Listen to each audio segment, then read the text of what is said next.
Grazie. Do il benvenuto nella città, in questo angolo, in questa terra iesolana. Siamo ospiti oggi del Museo Vidotto, qui a Jesolo. Abbiamo reso onore ai caduti, abbiamo issato il nostro tricolore.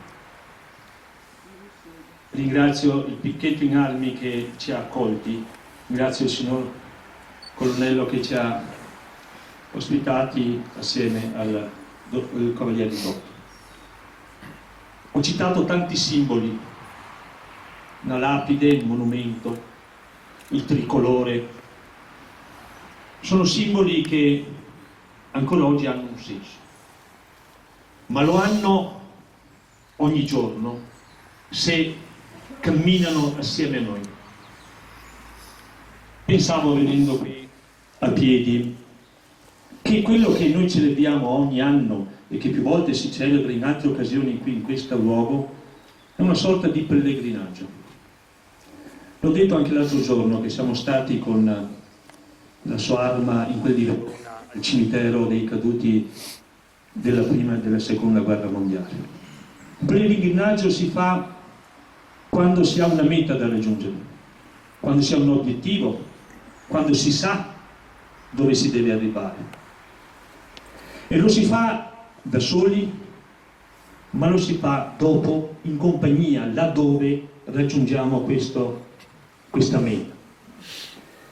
Ecco, oggi qui siamo in una comunità, perché quella che noi rappresentiamo qui in questo momento è una comunità di persone che si dedicano, che servono la patria in armi, che servono la città, le nostre città con la fascia tricolore sulle spalle, che servono la città vivendo la loro quotidianità. Nel monumento dedicato ai caduti di Nasseria c'è quella iscrizione ai caduti, poi ci sono puntini di sospensione e quei puntini di sospensione poi terminano con per la pace. Credo che quei puntini di sospensione che sono lì, ecco, ci chiamino ognuno di noi ad essere riempiti con le nostre parole, ma soprattutto con le nostre azioni quotidiane, di vita quotidiana, di rapporto con le persone nelle nostre comunità, senza dimenticare che noi che viviamo oggi abbiamo questa gioia, questa fortuna, questo impegno, grazie anche al sacrificio di tante persone.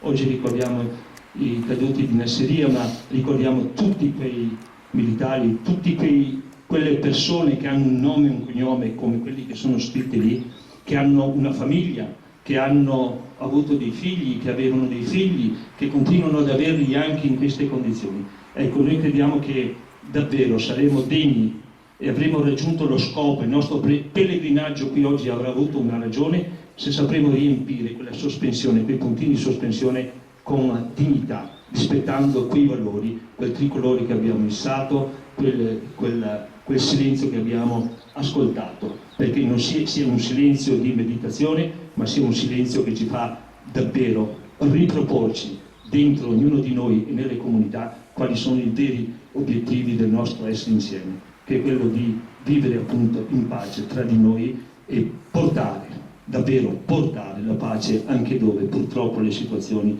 non lo consentono oggi. Quindi grazie di nuovo e viva l'Italia davvero.